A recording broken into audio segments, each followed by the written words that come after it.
Olá, espero que vocês estejam todos bem e hoje daremos início às nossas aulas de redação do terceiro bimestre, cujo tema será gênero textuais, né? E nesses gêneros textuais que nós estamos trazendo para vocês, hoje falaremos sobre os gêneros digitais, algo comum e próprio do cotidiano de vocês, que traz exatamente os blogs, as redes sociais, coisas que vocês dominam no cotidiano de vocês. O suporte textual em gêneros digitais. Você já parou para pensar o quanto a comunicação passou por diversas transformações graças ao advento da informática? O avanço tecnológico provocou alterações nos meios de comunicação e também na linguagem, o que deu origem aos gêneros digitais. No entanto, esses textos não são totalmente novos. Eles evoluíram de suportes já existentes, mas com adaptações voltadas à sua realidade específica. Dessas adaptações podem se destacar traços típicos da fala, frases curtas e abreviações. Essas características estão associadas à ideia de que esses gêneros estão em um suporte que fornece e exige praticidade e rapidez. É exatamente o que acontece no cotidiano de vocês. Vocês trabalham atualmente com frases curtas próprias do falar do nosso cotidiano. Trabalham também com abreviações. No momento da escrita, né, o nosso cotidiano hoje em dia se faz mesmo o uso de palavras abreviadas, o que muitas vezes prejudica até a comunicação, pois algumas pessoas não dominam, né, esse recurso dessas abreviações. A verdade é que a comunicação na internet acabou criando novos gêneros e alterando outros, comprovando que eles estão a serviço dos falantes e às necessidades de seu tempo.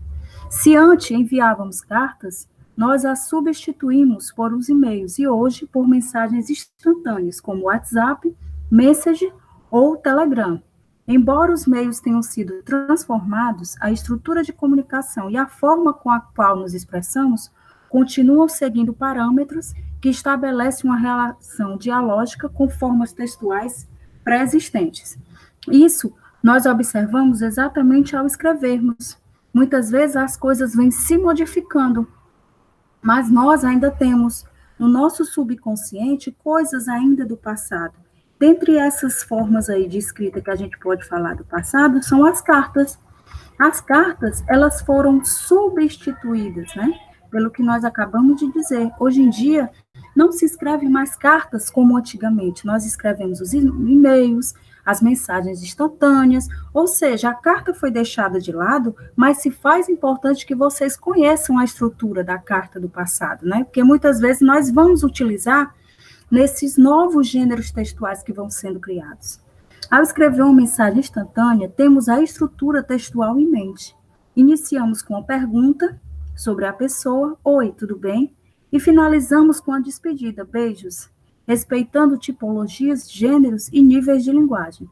Esses novos gêneros têm influenciado as práticas de leitura e escritas digitais, causando um grande impacto na comunicação e trazendo dinamismo à comunicação digital. Nós trabalhamos hoje com a rapidez, com a agilidade. E exatamente esses gêneros textuais vieram para isso, para dar agilidade, né, na nossa comunicação. Os recursos linguísticos e os gêneros digitais. Devido à rapidez da comunicação no meio digital, a linguagem assume características específicas da escrita eletrônica. Alguns dos aspectos desse tipo de linguagem que se pode identificar são redução drástica dos sinais de pontuação, alterações ortográficas, excesso de abreviações e uso de maiúsculas. Estes aspectos mostram o quanto a linguagem se adequa à situação de comunicação e ao suporte, alterando inclusive as regras comuns da norma padrão. Apesar dessas adaptações serem muitas vezes consideradas desvios de regras, a comunicação acontece e, portanto, é eficiente. Mas essa eficiência apenas se desenvolve dentro do contexto específico. Em situações formais, mesmo no ambiente formal, a norma culta deve prevalecer. Se vocês prestarem atenção, isso está retratando que muitas vezes, ao escrevermos, né, no meio digital, Algumas pessoas querem esquecer as normas, padrões, né, da escrita, que é imposto pela escrita. E isso não pode acontecer. Você tem que saber a linguagem formal e a linguagem informal dentro dos gêneros digitais.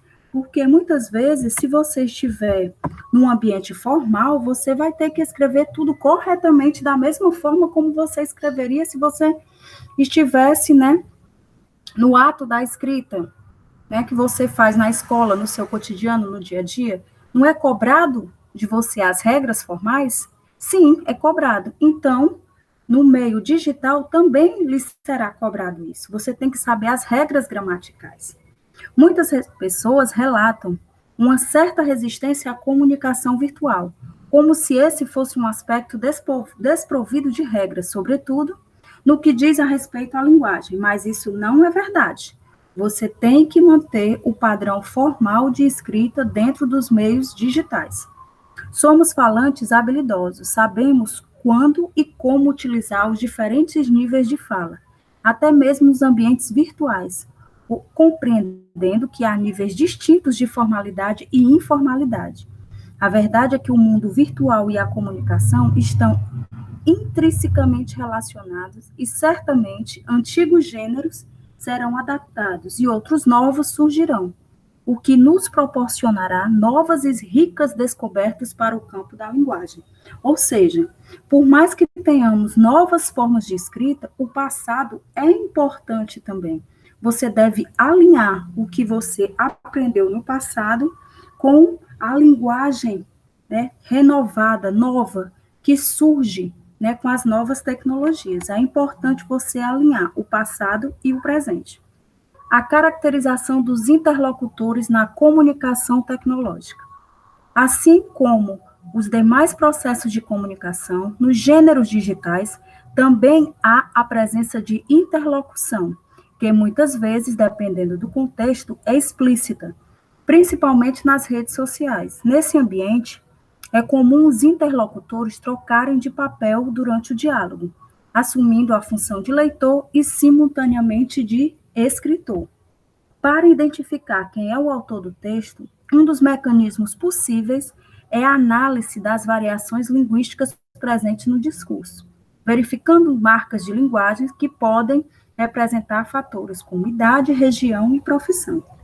Se vocês compreenderam bem essa parte, quer dizer que você, ao escrever no ambiente digital, tecnológico, você percebe quem é o autor daquele texto, o que ele quer lhe passar, o que ele quer transmitir. E existem diferenças, marcas que dá para você perceber. Que marcas são essas? Dependendo da idade, ou seja, a escrita de um jovem, provavelmente ela é bem diferente da escrita de uma pessoa com mais idade.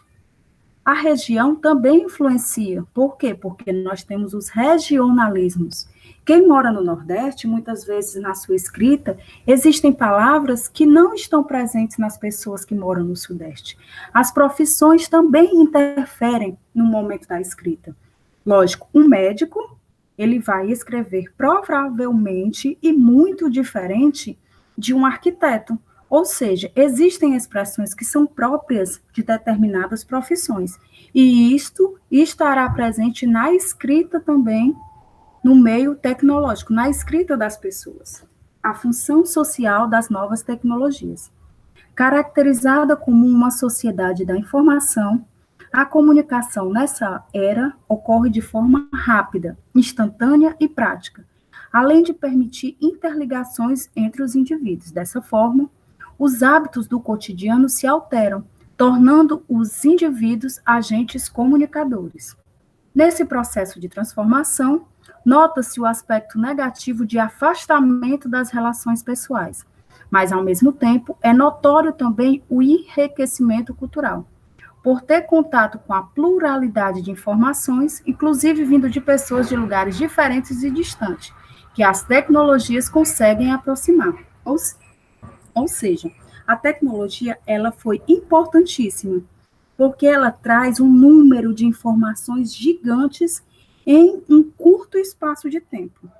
Mas também tem causado o afastamento entre as pessoas. Muitas vezes as pessoas estão reunidas em uma sala, mas ali não está havendo a comunicação como deveria, pois cada um está no seu celular e não está tendo aquele contato pessoal que deveria existir.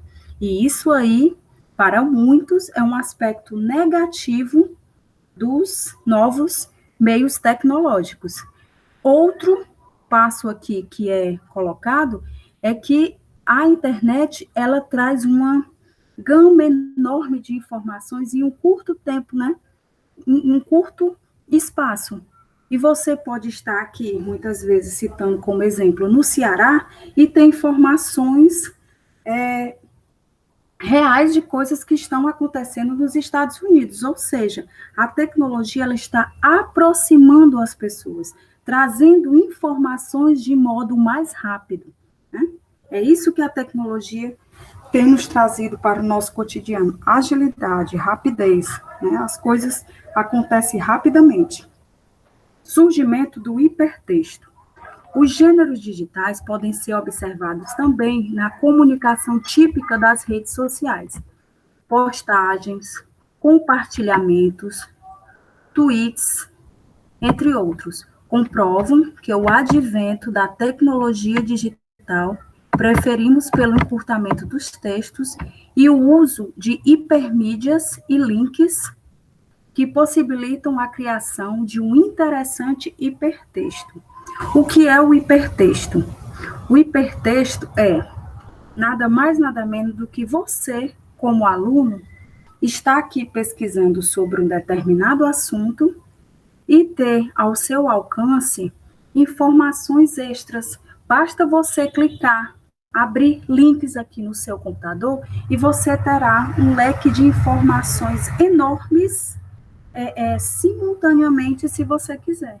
Então, o hipertexto, ele permite que o leitor construa o seu percurso de leitura, acessando links e hiperlinks, formando uma interessante rede de informações. Quando lemos algum conteúdo disponibilizado na internet, seja para nos informar, seja para fazer um trabalho da escola, e percorremos inúmeros sites em busca de uma informação específica, estamos trabalhando com a noção de hipertexto, que nada mais é do que o resultado da informação obtida através de vários textos, e é formado através do acesso a links e hiperlinks. Quando você está lendo determinada página da internet e clica em um hiperlink, você é direcionado para outros textos, e nesse movimento está construindo uma interessante rede de informações. Ou seja, você não é obrigado a estar lendo um texto e permanecer naquele texto. Se você tiver dúvida, se você quiser incrementar, buscar novas informações, você pode. E você vai conseguir isso rapidamente. Né? Apenas com um clique, você você terá um leque enorme de informações. Né? Você não precisa ficar restrito àquele texto. E esse hipertexto também, ele acontece muitas vezes quando você está lendo um livro impresso mesmo em papel. Isso também acontece em hipertextos, como assim? Quando você não sabe o significado de uma determinada palavra, o que é que você tem que fazer? Ir atrás de um dicionário para buscar essa palavra e saber o seu significado.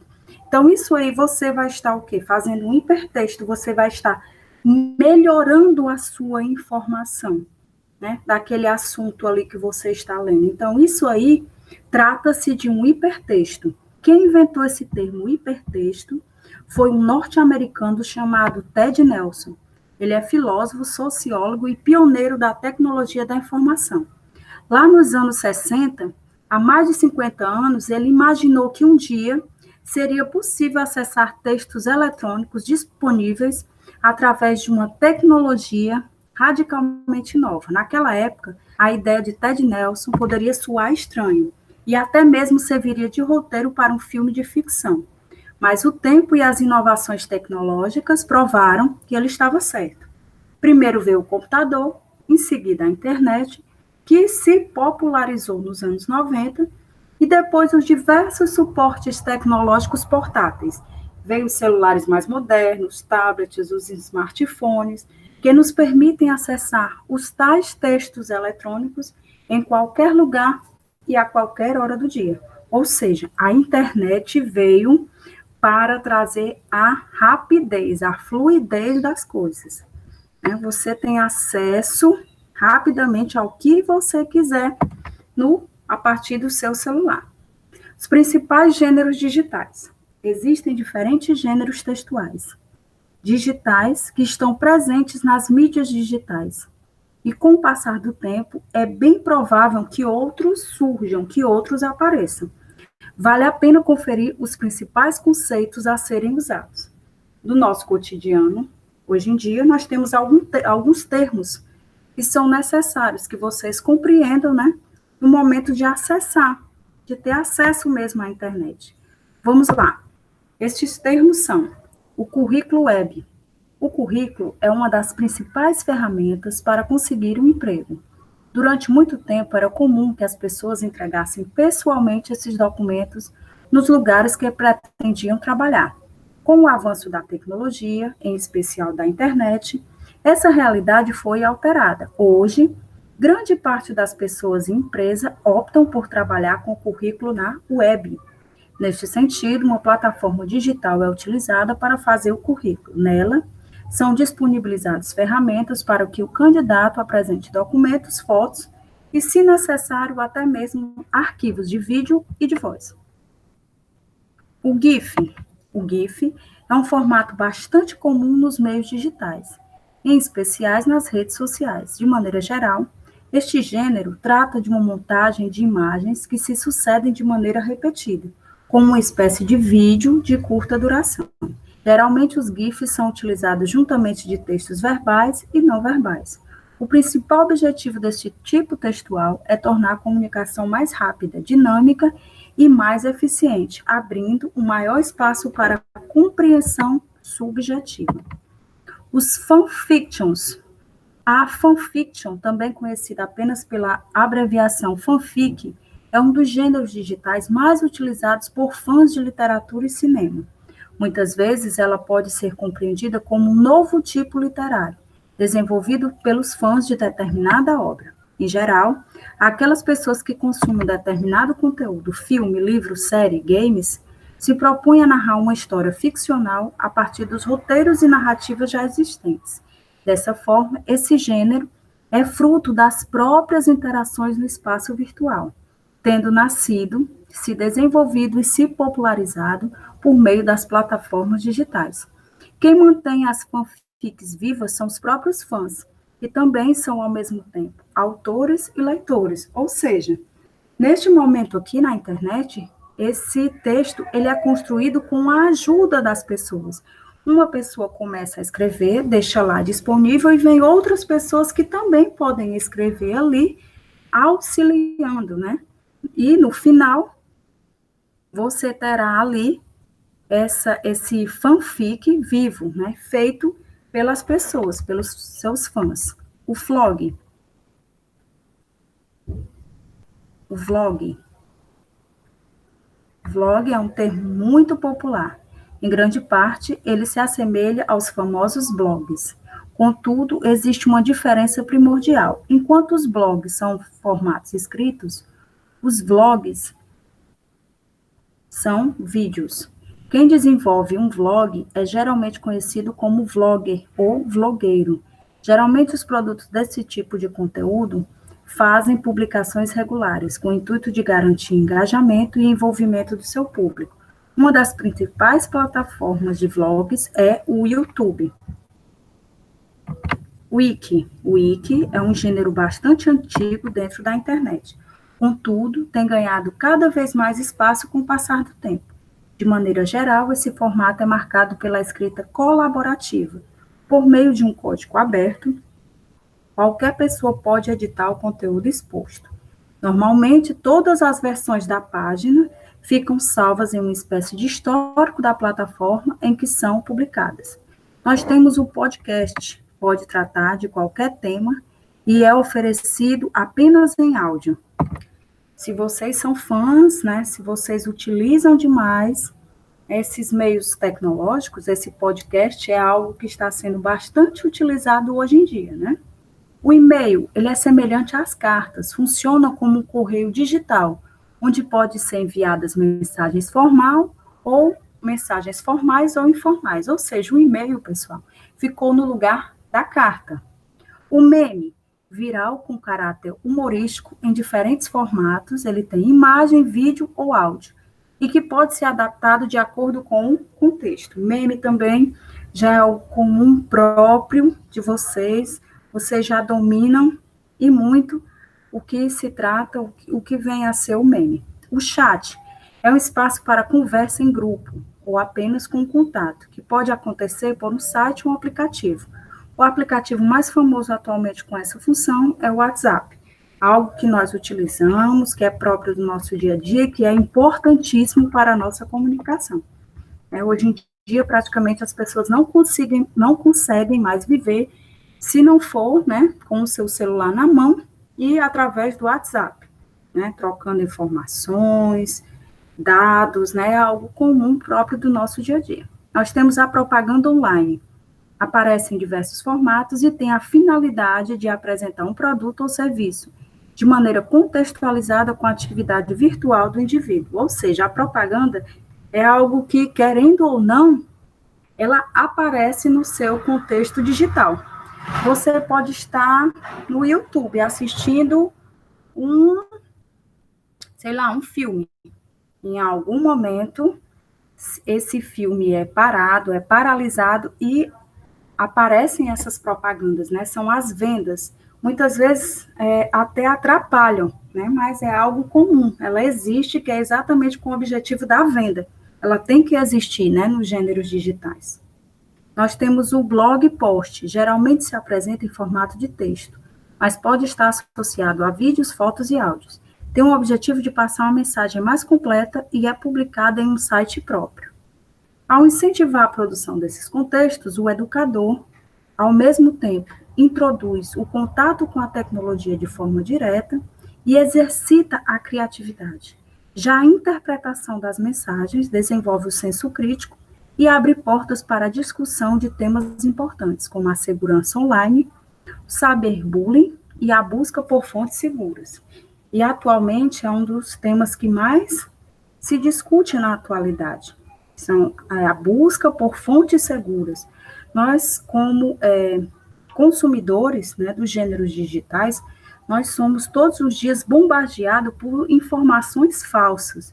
E muitas vezes, acostumado em apenas receber a informação, nós não vamos buscar uma fonte segura, né, para saber realmente se aquela informação que está sendo passada, se ela realmente aconteceu, se ela é verdadeira, se ela vale mesmo a nossa atenção para aquilo ali.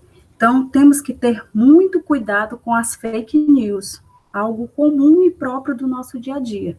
Temos que discutir também o cyberbullying, que é exatamente as pessoas que entram na internet, né, para atingir as pessoas, muitas vezes denegrindo a imagem das pessoas. É algo que está acontecendo no nosso cotidiano. Este mês, para algumas pessoas, né, que observam o que está acontecendo na sua atualidade, tivemos a morte de um rapaz de apenas 16 anos de idade por conta de um TikTok, né, que ele publicou, e ele sofreu, né, por conta disso, recebeu várias mensagens, né, denegrindo a imagem dele. Ele não soube lidar com isso e cometeu suicídio. Ou seja, o cyberbullying é algo que merece a nossa atenção.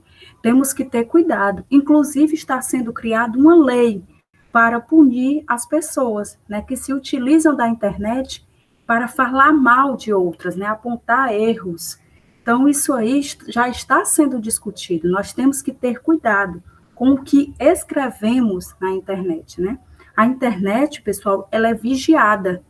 Temos a impressão de que não, que é uma coisa sem lei, mas não é bem assim, né? A internet, ela é vigiada, muitas vezes até a Polícia Federal, ela tem o conhecimento do que está acontecendo nas redes sociais. E se você publicar algo indevido, você pode ser judicialmente, né, indiciado por conta de algo que você escreveu inadequadamente. Então, a internet ela é algo positivo, mas ao mesmo tempo também você tem que se policiar, pois ela também advém com traços negativos para a nossa vida, no nosso cotidiano. Né? Eu espero que vocês tenham compreendido, captado as informações básicas da aula de hoje. Um forte abraço e até a nossa próxima aula.